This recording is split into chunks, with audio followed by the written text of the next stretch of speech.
अभी 2025 शुरू ही हुआ है कि सिम्पसन्स की प्रेडिक्शंस सच होती दिखाई दे रही हैं। लॉस एंजलिस में लगी जंगली आग जिसने हजारों एकड़ जमीन पर अपना खौफ जमाए रखा और घरों के घर तबाह कर दिए।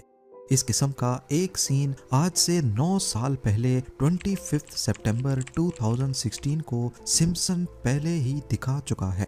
एक अमेरिकन टाउन जहां पर किसी वजह से आग लगी और पूरा शहर राख और धुएं में बदल गया। आग बुझने के बाद लॉस एंजलिस काउंटी की जो एरियल फोटोज आ रही हैं वो हैरत अंगेज तौर पे सिम्पसन्स के सीन से काफी मिलती जुलती हैं।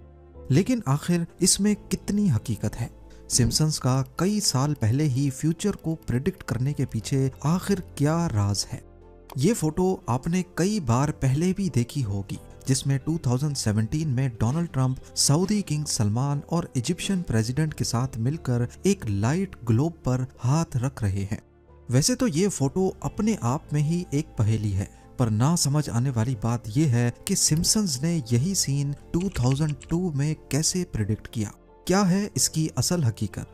क्या वाकई ये सच है कि पावरफुल लोगों ने सब कुछ पहले से प्लान किया हुआ है और 2025 के लिए लॉस एंजलिस वाइल्ड फायर के अलावा सिम्पसन्स की कौन सी प्रेडिक्शंस सच होने के चांसेस मौजूद हैं? ज़ेम टीवी की वीडियोस में एक बार फिर से खुशामदीद। नाजरीन, द सिम्पसन्स एक लेजेंडरी एनिमेटेड सिटकॉम सीरीज है जिसका पहला एपिसोड तब ब्रॉडकास्ट हुआ था जब हम में से अक्सर लोग पैदा भी नहीं हुए थे, 17 दिसंबर 1989। तब से लेकर इसके 700 से ज्यादा एपिसोड्स रिलीज हो चुके हैं और अब ये कार्टून और ड्रामा दोनों कैटेगरीज में हिस्ट्री का सबसे लंबा चलने वाला स्क्रिप्टेड शो बन चुका है। ये कार्टून पहले तो सिर्फ बच्चों में काफी पॉपुलर था, लेकिन अब इसकी ऑडियंस की कोई एज लिमिट नहीं है और उसकी सबसे बड़ी वजह इसमें दिखाए जाने वाले ऐसे इवेंट्स हैं जो कई सालों के बाद असल दुनिया में सच्चे साबित हुए। पास्ट में सिम्पसन्स की जो प्रेडिक्शंस सच्ची साबित हुई हैं उसकी एक बहुत बड़ी लिस्ट मौजूद है। 1998 के एक एपिसोड में दिखाया गया कि होमर सिम्पसन एक ब्लैक बोर्ड के सामने खड़ा कोई मैथमेटिकल इक्वेशन लिखकर कुछ नया इन्वेंट करने की कोशिश कर रहा है। उस वक्त तो शायद किसी ने ये क्लिप देखा भी नहीं था, लेकिन ये एपिसोड लॉन्च होने के 14 सालों के बाद 2012 में साइंटिस्ट ने हिग्स बोसॉन पार्टिकल ढूंढा जिसे गॉड पार्टिकल भी कहते हैं। हिग्स बोसॉन यूनिवर्स में एक ऐसा पार्टिकल है जो हर चीज को उसका वजन देता है। अगर ये पार्टिकल ना होता तो किसी भी चीज का वजन नहीं होता और शायद इस यूनिवर्स में चमचमाते सितारे, प्लैनेट्स और हम लोगों का भी कोई वजूद ही नहीं होता। यही वजह है कि हिग्स बोसॉन को गॉड पार्टिकल भी कहते हैं। गॉड पार्टिकल की डिस्कवरी काफी हैरान कुन है, लेकिन इससे भी ज्यादा हैरानी की बात यह है कि जिन फिजिसिस्ट ने 2012 में गॉड पार्टिकल डिस्कवर किया, उनका कहना है कि 14 साल पहले सिम्पसन्स जो ब्लैक बोर्ड पर इक्वेशन लिख रहा था, वो इक्वेशन गॉड पार्टिकल के मास को कैलकुलेट करने के काफी करीब थी। आगे चलते हैं। मार्च 1995 में ब्रॉडकास्ट हुए एक एपिसोड में लीजा को लंदन में दिखाया गया। सीन में लंदन का फेमस बिग बेन टावर दिखाया गया जिसके पीछे लंदन ब्रिज भी देखा जा सकता है। लेकिन इस तस्वीर में एक चीज ऐसी है जो उस वक्त वहां मौजूद नहीं थी, ये कोन शेप्ड स्काई स्क्रैपर। पर सिम्पसन्स को कैसे मालूम पड़ा कि ठीक 17 सालों के बाद ठीक इसी जगह पर बिल्कुल इसी शेप का स्काई स्क्रैपर बनाया जाएगा जिसे आज दी शार्ड कहते हैं। इस बिल्डिंग की कंस्ट्रक्शन ही सिम्पसन के उस एपिसोड के 14 सालों के बाद 2009 में शुरू हुई। इतना बड़ा कोइंसिडेंस आखिर कैसे हो सकता है? चले मान भी लिया जाए कि ये महज सिर्फ एक इत्तेफाक था, तो क्या ये भी इत्तेफाक है? 1998 के एक एपिसोड में 20th सेंचुरी फॉक्स का लोगो दिखाया गया। इस लोगो में कोई खास बात नहीं है, पर अगर इसके नीचे देखा जाए तो इसमें लिखा है डिवीजन ऑफ वॉल्ट डिज्नी को, जबकि उस वक्त 20th century Fox studio Walt Disney का नहीं था। ये एपिसोड पब्लिश होने के 21 सालों के बाद वॉल्ट डिज्नी ने वाकई में 21st और 20th सेंचुरी फॉक्स स्टूडियो खरीद लिया। ईयर 2000 में सिम्पसन के episode Bart to the future में दिखाया गया कि लीजा यूनाइटेड स्टेट्स की प्रेसिडेंट बन गई है। और उसको बहुत कम बजट मिला है। मीटिंग में लीजा कहती है कि ये सब पिछले यूएस प्रेसिडेंट की पॉलिसीज का नतीजा है, जिसमें उसने प्रेसिडेंट ट्रंप का नाम लेकर उनको कसूरवार ठहराया। यहाँ सवाल ये है कि जिस वक्त ये एपिसोड रिलीज हुआ उस वक्त ट्रंप एक जाने माने बिजनेसमैन तो थे, पर उनका प्रेसिडेंट बनने का दूर दूर तक कोई चांस नहीं था। एपिसोड का ये क्लिप तब वायरल हुआ जब 16 सालों के बाद 2016 में ट्रंप पहली बार अमेरिका के प्रेसिडेंट बने। एक दूसरे सीन में सिम्पसन्स ने ट्रंप को एस्केलेटर से उतरते हुए दिखाया और ठीक यही सीन 2015 में रिपीट हुआ, जब वो ट्रंप टावर के एस्केलेटर से नीचे उतरकर मीडिया को अपनी कैंडिडेसी की खबर दे रहे थे। 1998 के एक सिम्पसन एपिसोड में सीन था जिसमें लीजा एक लिस्ट दिखाती है जिन लोगों के बारे में उसका कहना था कि वो फ्यूचर में नोबेल प्राइज जीतेंगे। अगर इस लिस्ट को गौर से देखा जाए तो इसमें एक नाम है बेंट आर आर्मस्ट्रांग। हैरानी की बात यह है कि ये एपिसोड 1998 में रिलीज हुआ, लेकिन 2016 में बेंट आर आर्मस्ट्रांग को असल में नोबेल प्राइज मिला। ये सिम्पसन्स की वो प्रेडिक्शंस थी जिनकी वजह से इस एनिमेटेड सीरीज को बहुत ज्यादा फेम मिला। लोग ये देखकर हैरान होते हैं कि कई साल पहले भी सिम्पसन्स इतना एक्यूरेटली आने वाले वक्त को कैसे प्रिडिक्ट करता है। जो सवाल आपके जहन में आ रहे हैं वही मेरे जहन में भी हैं, पर इनके जवाबात पर रोशनी डालने से पहले देखते हैं कि सिम्पसन्स की कौन सी प्रेडिक्शंस हैं जिनका 2025 में पूरा होने का बहुत ज्यादा चांस है। लॉस एंजलिस में वाइल्ड फायर की प्रेडिक्शन तो आप वीडियो की शुरुआत में ही देख चुके हैं। हमारी लिस्ट की दूसरी प्रेडिक्शन सिम्पसन्स के उस एपिसोड से है जो 19 मार्च 1995 को ब्रॉडकास्ट हुआ। इस एपिसोड में लीजा लंदन जाती है और वहां के मशहूर जमाना बिग बेन टावर पर लगी एनालॉग क्लॉक की जगह एक डिजिटल क्लॉक लगी हुई देखी गई। देखा जाए तो बिग बेन की घड़ी को हमेशा हमेशा के लिए डिजिटल कर देना शायद मुमकिन नहीं हो, पर ये इम्पॉसिबल भी नहीं है। अगर कभी आर्जी तौर पे ऐसा किया जाए तो ये हिस्ट्री में बहुत इम्पोर्टेंट दिन होगा। आपको यहाँ बताते चलें कि 2022 में बिग बेन टावर पर रेनोवेशंस का काम हुआ था और इस दौरान ऐसा सोचा जरूर गया था कि यूके में किसी स्पेशल इवेंट के मौके पर अगर टावर की क्लॉक को थोड़ी देर के लिए डिजिटल किया जाए तो ये हिस्ट्री में एक अहम मोड़ होगा। अब क्या ये 2025 का ही साल होगा जब इस टावर पर डिजिटल क्लॉक लगाई जाएगी? ये तो आने वाला वक्त ही बताएगा। हमारी लिस्ट की अगली प्रेडिक्शन है यूएसए की फीमेल प्रेसिडेंट। अमेरिका की हिस्ट्री में कभी भी फीमेल प्रेसिडेंट नहीं आई और इसी को लेकर सिम्पसन्स ने प्रेडिक्ट किया है कि अमेरिका में फीमेल प्रेसिडेंट आएगी। 2016 में हिलरी क्लिंटन ने इलेक्शन में हिस्सा लिया था लेकिन वो कामयाब नहीं हुई और अब 2024 में कमाला हैरिस ने भी अपनी किस्मत आजमा कर देख ली। पर अब डोनाल्ड ट्रंप दोबारा से इलेक्शन जीत चुके हैं और 20 जनवरी 2025 को ऑफिस ज्वाइन करेंगे, तो फिर 2025 में फीमेल प्रेसिडेंट का चांस कैसे बनता है? ये आइडिया फ्लोट हुआ था सिम्पसन्स के ही एक दूसरे सीन में जब एक छोटे से बैज पर इवांका 2028 लिखा हुआ था। हो सकता है डोनाल्ड ट्रंप की बेटी इवांका 2028 के इलेक्शन में कॉन्टेस्ट करने की अनाउंसमेंट इसी साल 2025 में करें, लेकिन फिलहाल वो अमेरिकन पॉलिटिक्स का हिस्सा नहीं है। आगे चलते हैं सिम्पसन्स की अगली प्रेडिक्शन जो शायद 2025 में पूरी हो सके।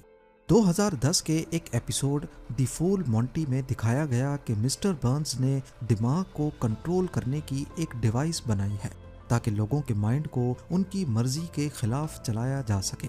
और अब आपको बताते चलें कि दुनिया के जाने माने बिलियनियर इलॉन मस्क, जिनको आप सिर्फ टेस्ला, स्पेस एक्स और स्टारलिंक जैसी कंपनीज के मालिक के तौर पे जानते हैं, उनकी एक और कंपनी न्यूरालिंक के नाम से भी है और ये कंपनी पिछले कई सालों से एक ऐसी डिवाइस पर काम कर रही है जो इंसान के दिमाग को कंप्यूटर से कनेक्ट करेगी।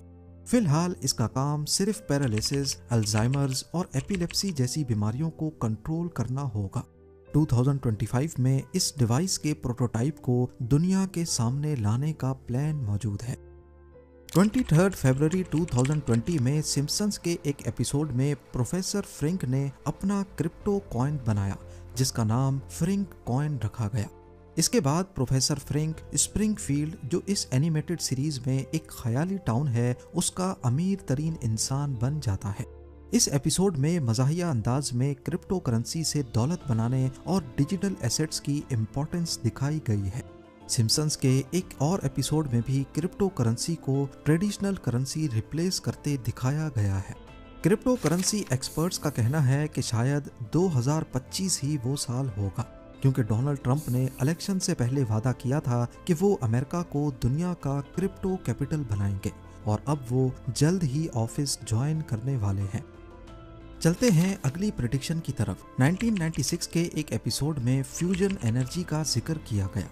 यहाँ आपको बताते चलें कि फ्यूजन एनर्जी आजकल की क्लीन एनर्जी से भी ज़्यादा पावरफुल है, क्योंकि ये ग्रीन हाउस गैसेज नहीं बनाती, कम फ्यूल से ज़्यादा पावर जनरेट करती है और फिजन यानी कि जो अभी तक एनर्जी जनरेशन में इस्तेमाल होता है उसके मुकाबले में लंबे अरसे का रेडियो एक्टिव वेस्ट नहीं छोड़ती। 2 साल पहले कैलिफोर्निया की एक लैब ने कामयाबी से फ्यूजन रिएक्शन करके दिखाया, जिसका 1996 में सिम्पसन्स ने इशारा दिया था और हो सकता है 2025 में इसका कोई प्रोटोटाइप भी दुनिया के सामने लाया जाए। अगर ऐसा हो गया तो बिजली बनाने में ये हाइड्रो पावर, विंड टरबाइन और सोलर से भी ज्यादा सस्ता पड़ेगा और इसका माहौल पर भी कोई नुकसान नहीं है। अब सिम्पसन्स की प्रेडिक्शन करने के राज पर आने से पहले एक आखिरी प्रेडिक्शन देखते हैं जो शायद 2025 में पूरी हो सके। 1995 के एक एपिसोड में लीजा ने होलोग्राफिक फोन का इस्तेमाल किया, जिसमें फोन की दूसरी तरफ वाला शख्स 3D प्रोजेक्शन में उसके सामने आ गया। मेटा और माइक्रोसॉफ्ट जैसी कंपनीज 3D वीडियो कॉल्स में पहले से काम कर रही हैं और हो सकता है 2025 में ये चीज लॉन्च हो जाए। 30 साल पहले सिम्पसन्स ने तो इस टेक्नोलॉजी को मजाक के तौर पे दिखाया था, लेकिन अब ऑगमेंटेड रियलिटी और होलोग्राफ में रिसर्च के बाद हो सकता है हम 2025 में वीडियो कॉल्स के बजाय 3D कॉल्स देखें। जहां सिम्पसन्स की कई प्रेडिक्शंस वाकई में सच्ची साबित हुई हैं, वहीं जब ये एनिमेटेड सीरीज काफी फेमस हो गई तो लोगों ने अटेंशन पाने के लिए इसके कुछ सीन्स को जानबूझकर कॉपी भी किया। मिसाल के तौर पे 2012 के एक एपिसोड में दिखाया गया कि लेडी गागा एक कॉन्सर्ट में सिल्वर ड्रेस पहनकर हवा में लटक कर परफॉर्मेंस दे रही हैं और फिर 2017 में यही परफॉर्मेंस असल में भी लेडी गागा ने करके दिखाई। इसी तरह माइली साइरस ने सिम्पसन्स के रैकिंग बॉल सीन को हूबहू कॉपी करके दिखाया, जो असल में 1994 में रिलीज हुआ था। ऐसे ही मीडिया अटेंशन पाने के लिए काफी कुछ जानबूझकर भी किया गया है। पर अभी कहानी का दूसरा रुख देखना बाकी है। कई बार ऐसा भी हो चुका है कि रियल इवेंट्स होने के बाद सिम्पसन्स ने उसका कार्टून बनाया और फिर सोशल मीडिया पर ऐसा दिखाया गया कि जैसे ये सालों पुरानी प्रेडिक्शन थी। वीडियो के शुरुआत में जो आपने जलते हुए ग्लोब की फोटो देखी थी, ये कोई सिम्पसन्स ने सालों पहले प्रेडिक्ट नहीं किया था। ये रियल फोटो 2017 की है, जिसमें डोनाल्ड ट्रंप, किंग सलमान और इजिप्शियन प्रेसिडेंट ने एक्सट्रीमिज्म के खिलाफ एक सेंटर को लॉन्च करते वक्त ग्लोब पर हाथ रखे थे। इस फोटो के वायरल होने के बाद सिम्पसन्स ने भी इस सीन का हूबहू कार्टून बनाकर पोस्ट किया और फिर सोशल मीडिया पर इसको लोगों ने ऐसे दिखाया कि जैसे ये 2002 में सिम्पसन्स ने प्रिडिक्ट किया था। अब क्योंकि सिम्पसन्स मशहूर ही इसी वजह से है तो लोगों ने इसका यकीन भी कर लिया।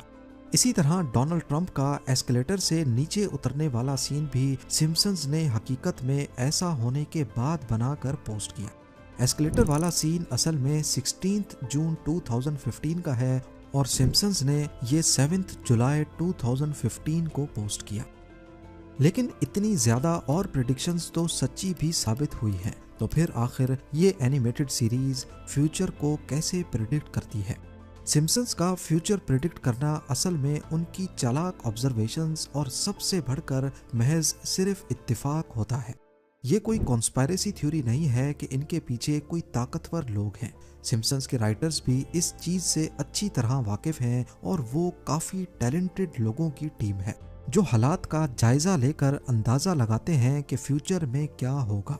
जैसा कि जब सिम्पसन्स ने स्मार्ट वॉचेस और वीडियो कॉल्स की प्रिडिक्शन की, उस वक्त घरों में सिर्फ लाइन वाले फोन होते थे, लेकिन ये आइडिया पहले से फ्लोट हो चुका था और टेक्नोलॉजी जिस स्पीड से बढ़ रही थी, तो ये अंदाजा लगाना मुश्किल नहीं कि आने वाले वक्त में वीडियो कॉल्स भी होंगी। जैसे आज हम सबको मालूम है कि ग्लोबल वार्मिंग की वजह से एक दिन तमाम ग्लेशियर्स पिघल जाएंगे, तो अगर आज सिम्पसन्स ऐसी कोई प्रेडिक्शन कर दे और आने वाले 10-20 सालों में कोई बड़ा ग्लेशियर मेल्ट हो जाए, तो सब यही कहेंगे कि सिम्पसन्स ने प्रिडिक्ट किया था। इसके अलावा सिम्पसन्स के राइटर्स ट्रेंड्स, टेक्नोलॉजी और पॉलिटिक्स को बहुत बारीकी से फॉलो करते हैं और इन ट्रेंड्स को बढ़ा चढ़ा कर शो में दिखाते हैं। और हमें ये बात भी भूलनी नहीं चाहिए कि सिम्पसन्स के 700 से ज़्यादा एपिसोड्स रिलीज हो चुके हैं। इनमें अनगिनत आइडियाज़ और लातादाद सीन्स हैं। इतने ज़्यादा सीन्स में से अगर 10-15 सीन्स फ्यूचर के किसी इवेंट से मैच हो जाएं, तो ये कोई बड़ी बात नहीं। ईयर 2000 में डोनाल्ड ट्रंप को प्रेसिडेंट दिखाना भी सिर्फ एक इत्तेफाक था। उस वक्त डोनाल्ड ट्रंप नए नए पॉलिटिक्स में आए थे, तो सिम्पसन्स ने मजाक के तौर पे उनको प्रेसिडेंट दिखा दिया। इसी तरह देखा जाए तो 1995 के एपिसोड में बिग बेन टावर के पीछे जो कोन शेप की बिल्डिंग दिखाई गई थी, इसके पीछे भी सिम्पसन्स की बड़ी चालाक ऑब्जर्वेशंस थी। जिस जगह ये बिल्डिंग द शार्ड खड़ी है, वहां पर पहले एक और टावर था जिसे साउथ वार्क टावर्स कहा जाता था। 1990 में ये बिल्डिंग आउटडेटेड हो गई थी और इसको गिराकर यहाँ कोई आइकॉनिक बिल्डिंग खड़ी करने का इरादा किया गया और ये खबर न्यूज़पेपर्स में भी शाया हुई। अब सिम्पसन्स के राइटर्स को ये तो मालूम था कि इसी लोकेशन पे फ्यूचर में कोई आइकॉनिक बिल्डिंग बनेगी और उस वक्त कोन शेप के डिज़ाइन बहुत फ्यूचरिस्टिक लगते थे, लिहाजा उन्होंने उसका कार्टून बना दिया जो बाद में असल बिल्डिंग के साथ भी मैच कर गया। असल में ये प्रिडिक्शन नहीं थी, बल्कि ये सिर्फ एक कोइंसिडेंस था। उम्मीद है जेम टीवी की ये वीडियो भी आप लोग भरपूर लाइक और शेयर करेंगे। आप लोगों के प्यार भरे कमेंट्स का बेहद शुक्रिया। मिलते हैं अगली शानदार वीडियो में।